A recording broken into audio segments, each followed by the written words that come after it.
저는 KMC 뉴욕 창암교회와 UMC 초코나 센터 교회를 동시에 섬기는 김태수 목사입니다.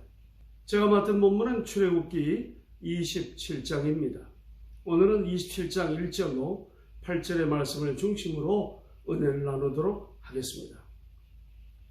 너는 조각 몫으로 길이가 5규빗, 너비가 5규빗의 제단을 만들 때 네모 반듯하게 하며 높이는 3규빗으로 하고 그 4규빗 모퉁이 위에 뿔을 만들되 그 뿔이 그것에 이어지게 하고 그 제단을 노새로 싸고 재를 담는 통과 부삽과 대야와 고기 갈고리와 불롱기는 그릇을 만들되 제단의 그릇을 다 노새로 만들지며 제단을 위하여 노새로 그물을 만들고 그 위 네 모퉁이에 녹고리 넷을 만들고 그물은 제단 주위 가장자리 아래 곧 제단 절반에 오르게 할지며 또 그 제단을 위하여 채를 만들되 조각 몫으로 만들고 노새로 쌀지며 제단 양쪽 고리에 그 채를 깨어 제단을 매게 할지며 제단은 늘판으로 속이 비게 만들되 산에서 내게 보인 대로 그들이 만들게 하라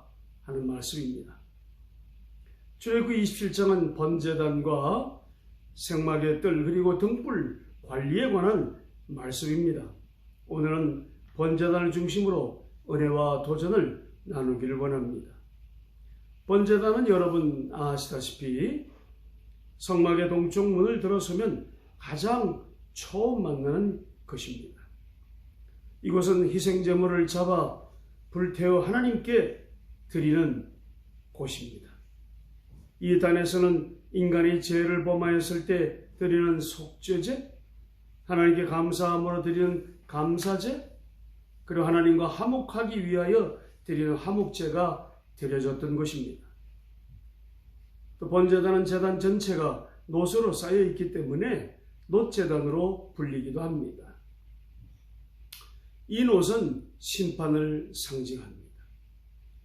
그리고 신약시대의 십자가를 상징하는 단이 되기도 하는 것입니다. 이 번제단에서 인간이 지은 죄를 대신하여 짐승의 심판을 받아 피가 뿌려지고 태워질 때 그 짐승을 제물로 드린 사람의 죄를 사함 받을 수 있었습니다. 그러므로 이 번제단은 속죄의 제단이 되기도 합니다. 이 번제단은 죽음이 있는 곳이며 희생이 있는 곳이며 용서와 자비가 있는 곳입니다. 그렇다면 번제단의 가장 중요한 의미는 무엇일까요? 그것은 바로 예수 그리스도의 십자가의 그림자가 되는 것입니다. 성막이 이 땅에 세워진 하늘나라의 모형이요 그림자가 된다면 바로 이 하늘나라에 들어가려면 가장 먼저 예수 그리스도의 십자가를 만나야 하는 것입니다. 바로 번제단인 것이죠. 그리고 이 번제단은 고통의 장소가 됩니다. 이 번제단은 짐승들이 죽임을 받아 불에 태워지는 고통의 장소입니다. 따라서 이 번제단은 죄를 범한 인간이 자신이 지은 죄로 인하여 괴로워하며 용서를 구하는 것이 되는 것입니다. 이와 같이 번제단은 고난을 통하여 하나님과 인간이 만나는 장소가 됩니다. 에베소서 2장 13절로 18절의 말씀은 다음과 같이 선포합니다. 이제는 전에 멀리 있던 너희가 예수 그리스도 안에서 그리스도의 피로 가까워졌느니라.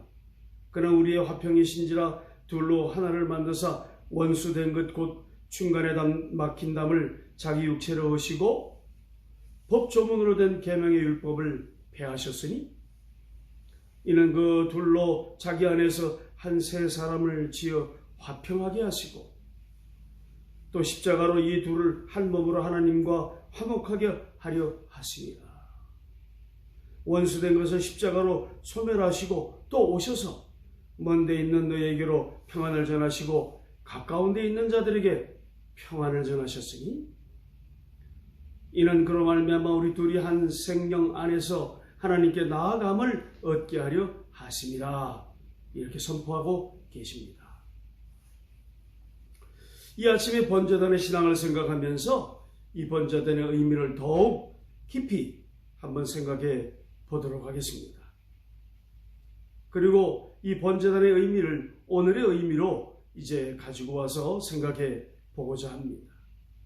구약시대는 각종 제사를 통해 피 흘림이 없이는 죄사함이 없다는 진리 안에 있었습니다. 즉 인간이 하나님께 나아가기 위해서는 피 흘린 제사, 제물이 필요했던 것입니다. 히브리서 9장 22절에 다음과 같이 말씀합니다. 율법을 따라 그의 모든 물건이 피로서 정결하게 되나니 피 흘림이 없은즉 사함이 없느니라.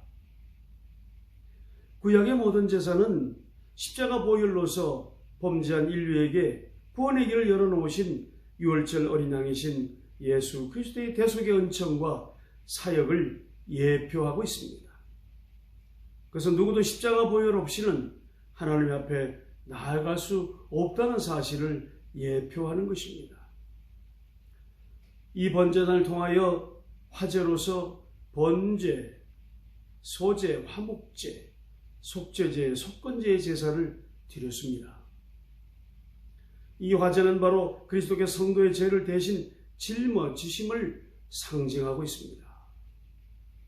요한복음 1장 29절은 다음과 같이 말씀합니다. 이튿날 요한이 예수께서 자기에게 나아오심을 보고 이르되 보라 세상 죄를 지고 가는 하나님의 어린 양이로다. 이 번제는 그리스도께서 성도의 속죄를 위해 피 흘리심을 상징하는 것입니다.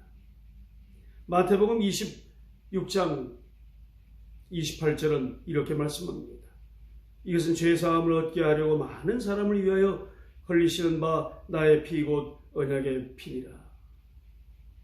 그리스도께서 성도를 위하여 자신의 생명 전체를 바쳐 희생, 당하심을 상징하고 있습니다.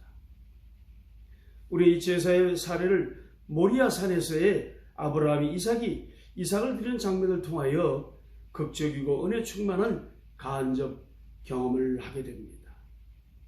이 장면에서 아브라함은 하나님 앞에 사랑하는 하나밖에 없는 아들 이삭을 드림으로 최고의 헌신과 믿음의 제사를 드리는 것을 보게 됩니다. 그 시간까지 아브라함의 믿음은 연약하기 짝이 없었습니다. 그러나 그의 믿음의 여정은 모리아 산에서 여호와의 일의 사건을 통하여 완전한 믿음의 단계에 들어가게 되는 것을 볼 수가 있습니다. 이제 우리는 예수 그리스도의 비와 돌로로 싸워 골고다 십자가를 바라보게 됩니다. 예수 그리스도의 완전한 자기 헌신과 자기 포기를 통한 인류 구원의 장면 앞에 무릎을 꿇을 수밖에 없습니다. 모리아산에서의 여호와 일의 사건은 이삭을 대신할 희생 제물이 있었습니다.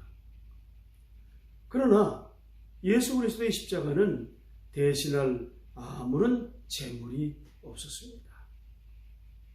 그저 예수 그리스도는 죽음을 오롯이 스스로 맞이할 수밖에 없었습니다.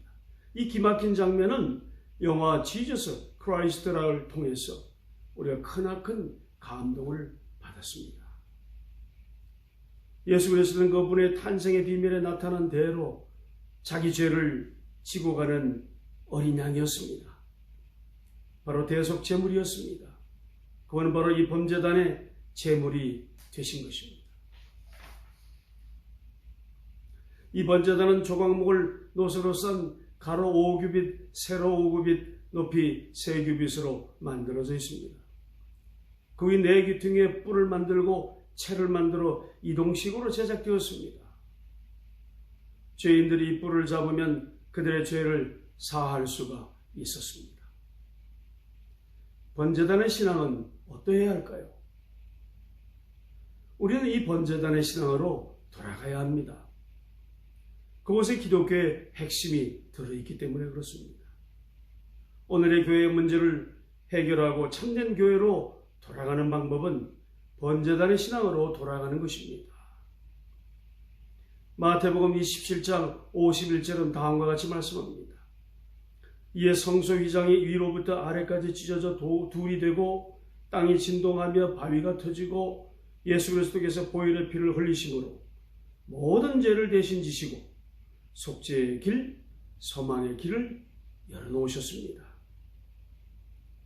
뿐만 아니라 이제 우리는 스스로 자기 십자가를 지고 믿음의 길을 묵묵히 걸어가야 하는 것입니다. 베드로 2장 9절로 10절은 다음과 같이 말씀합니다. 오직 너희는 택하신 족속이요 왕같은 제사장이요 거룩한 나라요 그의 소유된 백성이니 이는 너희를 어두운 데서 불러내어 그의 기이한 빛에 들어가게 하신 자의 아름다운 덕을 선전하게 하려 하십니다.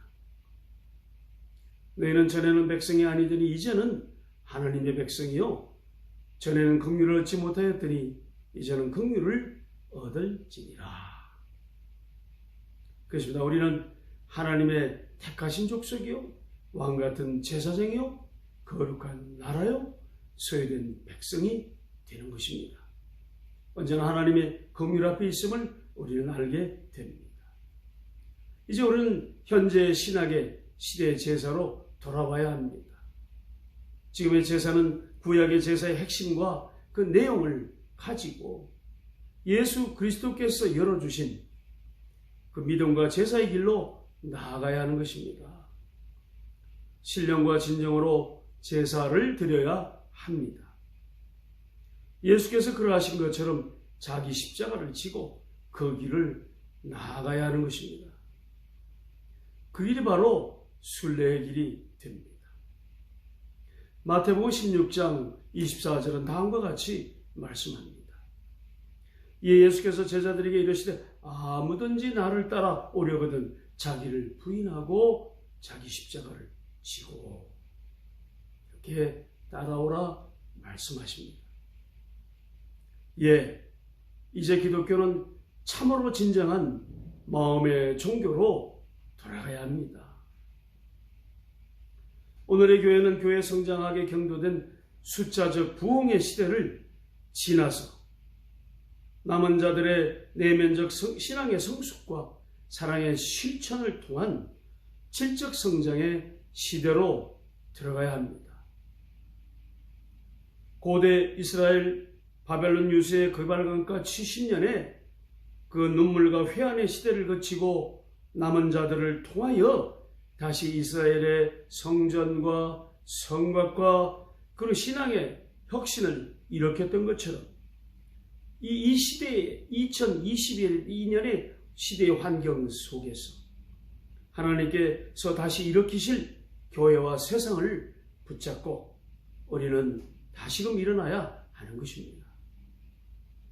로마서 9장 27절은 말씀하십니다. 또 이사야가 이스라엘에 관하여 외치되 이스라엘 자손들의 수가 비록 바다의 모래 같을지라도 남은 자만 구원을 받으리라. 그렇습니다. 렘넌트, 지금 2022년의 시대 가운데 속한 우리들이 바로 그 남은 자 렘넌트입니다. 우리는 이제 창조적 소수자의 자리로 돌아가야 합니다. 절대 고독의 시간에 들어가서 경건과 사랑의 실천을 통한 하나님의 나라 확장에 쓰임받아야 하는 것입니다. 참으로 본질의 자리로 돌아가야 하는 것입니다. 하나님이 이러한 때에 신령과 진정으로 예배 드리기를 원하십니다. 요한복음 4장 24절은 다음과 같이 말씀하십니다. 하나님은 영이시니 예배하는 자가 영과 진리로 예배할지니라. 우리 남은 자들은 우리 자신을 하나님 앞에 철저히 드리고 믿음의 확신 속에서 나아가야 합니다. 고린도전서 7장 17절은 다음과 같이 말씀합니다. 오직 주께서 각 사람에게 나눠주신 대로 하나님이 각 사람을 부르신 그대로 행하라. 내가 모든 교회에서 이와 같이 명하노라. 하나님께서 남기신 우리 렘넌트는 이제 선교적 교회, 즉 미셔널 처치를 이루고 선교적인 삶, 즉 미셔널 라이프의 주인공이 되어야 한다는 말씀입니다.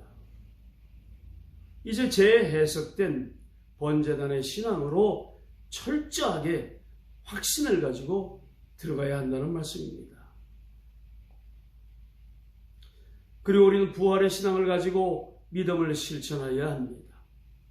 십자가 이외에는 반드시 부활이 있습니다. 십자가상에서 예수 그리스도께서 모든 과정을 맡기시고 내가 세상을 이겼노라 라고 선포하셨습니다. 이 부활의 신앙으로 들어가야 합니다. 어둠을 몰아내고 밝은 빛의 세계를 활짝 하나님께서 열어 제끼신 것처럼 우리는 빛 속에 빛의 자녀로 있어야 하는 것입니다. 금년 사순절 기간에도 우리 모두는 빛 되시고 진리 되시며 구원의 주제자이신 예수 그리스도의 은혜 안에서 부활의 신앙이 충만하시기를 축원드립니다. 저는 작년부터 한국교회인 UJ 청암교회와 이웃교회인 초코넷센터 UMC를 동시에 목회하고 있습니다. 언어가 다르고 문화가 다르고 습관이 다르고 교회의 역사가 달라도 같은 것 하나는 우리 모두가 하나님의 자녀이며 예수 그리스도의 제자이며 한 성령의 인도 보호하심 속에 있다고 하는 것은 똑같습니다. 저는 마지막으로 이제 성경 목것을 여러분께 제시하고자 합니다. 첫째는 마태복음 9장 13절의 말씀입니다. 너희는 가서 내가 긍휼을 원하고 제사를 원하지 아니하노라 하신 뜻이 무엇인지 배우라. 나는 의인을 부르러 온 것이 아니요 죄인을 부르러 왔노라 하시니라. 두 번째 사무엘상 15장 22절의 말씀입니다. 사무엘이 이르시되 여호와께서 번제와 다른 제사를 그의 목소리를 청종하는 것을 좋아하심같이 좋아하시겠나이까. 순종이 제사보다 낫고 듣는 것이 수장의 기름보다 나으니. 그래서 이제는 순종의 신앙, 들음의 신앙을 가지고 이 땅을 살아가고 교회를 섬기고 철저한 믿음의 신앙인이 되어야 하는 것입니다. 야고보서 2장 26절은 다음과 같이 말씀합니다. 영혼 없는 몸이 죽은 것 같이 행함이 없는 믿음은 죽은 것이니라. 행동하는 신앙, 실천하는 신앙이 되어야겠습니다. 마지막으로 누가복음 4장 18절로 19절의 말씀입니다. 주의 성령이 내게 임하셨으니 이는 가난한 자에게 복음을 전하게 하시려고 내게 기름을 부으시고 나를 보내사 포로된 자에게 자유를, 눈먼 자에게 다시 보게 함을 전파하며 눌린 자를 자유롭게 하고 주의 은혜를 전파하게 하려 하시니라 하였더라. 바로 이 말씀은 우리 남은 자들이 가슴에 새기고 받아서 행해야 할 말씀인 것입니다. 이 사순절 기간을 통하여 더욱 믿음의 확신과 사랑의 실천을 이루시기를 간절히 축원드립니다. 아멘. 기도하겠습니다. 할렐루야. 존귀와 영광을 받으시기에 합당하신 아버지 하나님, 이 사순절 기간을 통해서 뉴저지 교회 아버지 많은 성도들이 함께 말씀을 듣고 또 묵상하고 찬양하며 새로워지고자 하는 이 노력을 하나님 축복하여 주옵소서. 우리 모든 성도들과 교회들이 참으로 이 땅 가운데 남은 자의 귀한 사명의 자리에 들어가게 하시고 새롭게 해석된 번제단의 신앙으로 이제 교회를 새롭게, 세상을 새롭게 변화시키는 주인공이 되게 하여 주옵소서. 존귀하신 예수 그리스도로 감사하며 기도 올리옵나이다. 아멘.